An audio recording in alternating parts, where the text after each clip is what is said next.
आज का हमारा टॉपिक है प्रॉपर्टीज ऑफ सुपर कंडक्टर। तो सुपर कंडक्टिंग मटेरियल की हीट को कंडक्ट करने की जितनी एबिलिटी होती है उसकी थर्मल कंडक्टिविटी उतनी ज़्यादा होती है। सो जो सुपर कंडक्टर ज़्यादा हीट को कंडक्ट कर सकता है उसकी थर्मल कंडक्टिविटी उतनी ज़्यादा होती है। तो अगर हम सुपर कंडक्टर की थर्मल कंडक्टिविटी के और टेम्परेचर टी में एक ग्राफ को प्लॉट करते हैं तो हमें इस तरीके का ग्राफ मिलता है। सो ग्राफ से हम ये देख रहे हैं कि जब सुपर कंडक्टिंग मटेरियल का टेम्परेचर टी उसके क्रिटिकल टेम्परेचर टीसी से ग्रेटर होता है तो वह अपनी नॉर्मल स्टेट में होता है। इस स्टेट में जब हम सुपर कंडक्टिंग मटेरियल के टेम्परेचर को इंक्रीज करते हैं तो उसकी थर्मल कंडक्टिविटी टेम्परेचर के इंक्रीज होने से लीनियरली फॉल करती है। तो इस तरीके से हमें इस केस में एक डाउनवर्ड स्लोपिंग स्ट्रेट लाइन मिलती है। जब हम सुपर कंडक्टिंग मटेरियल को कूल कराते हैं और उसके टेम्परेचर टी को उसके क्रिटिकल टेम्परेचर टीसी के इक्वल कर देते हैं तो वह अपनी ट्रांजिशन स्टेट में होता है। इस स्टेट में हम देखते हैं कि उसकी थर्मल कंडक्टिविटी कंटिन्यूअसली चेंज करती है। जब हम सुपर कंडक्टिंग मटेरियल को फर्दर कूल कराते हैं और उसके टेम्परेचर टी को क्रिटिकल टेम्परेचर टीसी से बिलो ले जाते हैं तो हम ये देखते हैं कि जैसे जैसे हम सुपर कंडक्टर के टेम्परेचर को डिक्रीज करते जा रहे हैं वैसे उसकी थर्मल कंडक्टिविटी फॉल करती जा रही है, क्योंकि इस केस में कूपर पेयर्स ऑफ इलेक्ट्रॉन्स का फॉर्मेशन होता है और कूपर पेयर ऑफ इलेक्ट्रॉन्स के कारण जो सुपर कंडक्टिंग मटेरियल की हीट को कंडक्ट कराने की एबिलिटी होती है वो कम हो जाती है, क्योंकि कूपर पेयर ऑफ इलेक्ट्रॉन से हीट कंडक्शन नहीं हो पाता है properly. So this is the variation of thermal conductivity of super conducting material with temperature T. Now fourth है इसमें इंपॉर्टेंट प्रॉपर्टी जो सुपर कंडक्टर दिखाता है वो है सिल्सबी रूल। हमें इस रूल को समझना है क्योंकि इस पर यूनिवर्सिटी में न्यूमेरिकल भी आता है। नाउ सिल्सबी रूल क्या कहता है कि जब कोई सुपर कंडक्टिंग मटेरियल अपनी सुपर कंडक्टिंग स्टेट में होता है, यानी कि उसका टेम्परेचर टी उसके क्रिटिकल टेम्परेचर टीसी से बिलो हमने मेंटेन किया हुआ है, तो इस स्टेट में भी हम सुपर कंडक्टिंग मटेरियल में यदि एक करंट को फ्लो कराएं और उस करंट की एक पर्टिकुलर वैल्यू हो जाए जिसे क्रिटिकल करंट कहते हैं, तो इस क्रिटिकल करंट पर वह सुपर कंडक्टिंग मटेरियल अपनी नॉर्मल स्टेट को अटेन कर सकता है। राइट। तो this rule is called as Silsbee rule. Now हमें इस स्टेटमेंट को समझना है कैसे। तो मान लीजिए यह एक सुपर कंडक्टिंग कॉयल है जिसका टेम्परेचर टी उसके क्रिटिकल टेम्परेचर टीसी से हमने बिलो मेंटेन किया हुआ है। तो इस स्थिति में यह सुपर कंडक्टिंग कॉयल अपनी सुपर कंडक्टिंग स्टेट में है।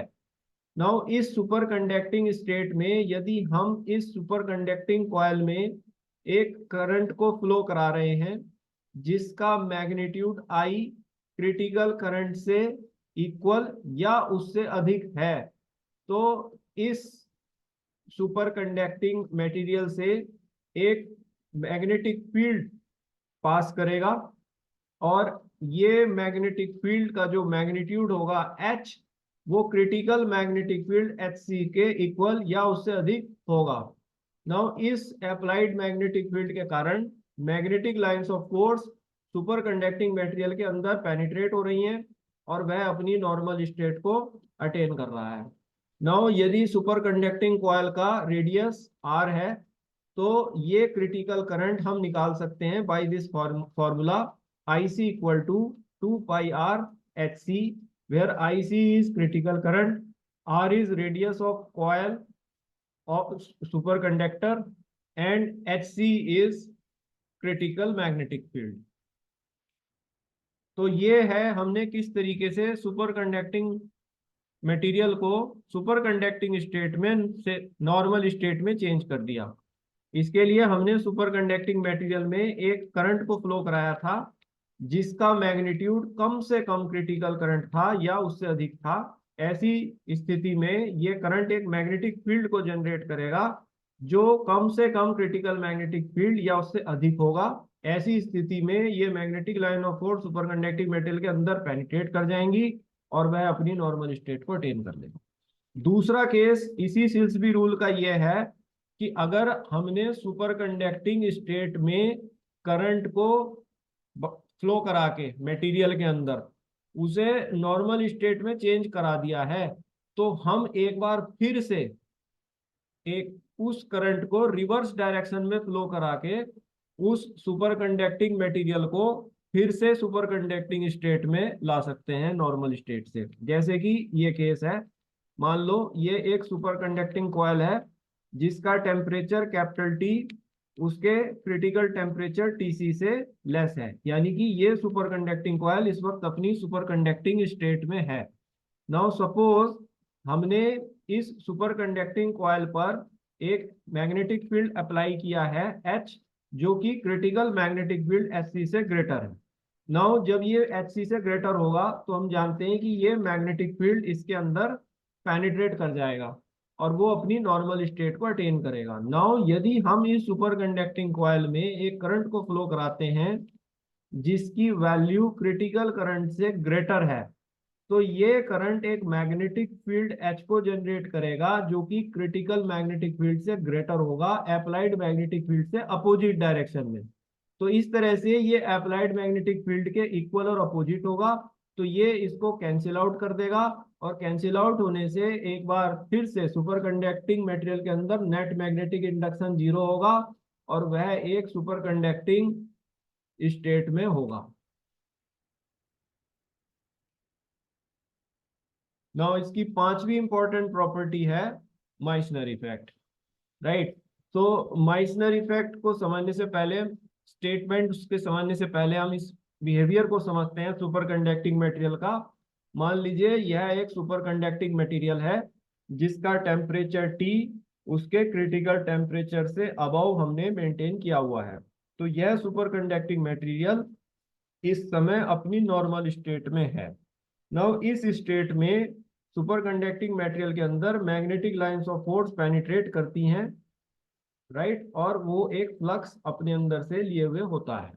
नाउ जब हम इस सुपर कंडक्टिंग मटेरियल को कूल कराते हैं और इसके टेम्परेचर T को क्रिटिकल टेम्परेचर TC से बिलो मेंटेन करते हैं, तो यह सुपर कंडक्टिंग कॉइल अपनी सुपर कंडक्टिंग स्टेट में होता है। उस समय यह सुपर कंडक्टिंग कॉइल अपने अंदर से मैग्नेटिक लाइंस ऑफ फोर्सेस को बाहर की तरफ एक्सपेल आउट कर देता है और सुपर कंडक्टिंग मटेरियल के अंदर नेट मैग्नेटिक इंडक्शन 0 होता है और वह अपनी सुपर कंडक्टिंग स्टेट को अटेन करता है। तो माइसनर इफेक्ट एक इफेक्ट है जो सुपर कंडक्टिंग मटेरियल दिखाता है। ये इफेक्ट कहता है कि जब हम सुपर कंडक्टिंग मटेरियल के टेम्परेचर को उसको कूल कराते हैं और सुपर कंडक्टिंग मटेरियल के टेम्परेचर को क्रिटिकल टेम्परेचर से बिलो ले जाते हैं, तो वह अपने अंदर से मैग्नेटिक लाइंस ऑफ फोर्सेस को बाहर की तरफ निकाल देता है।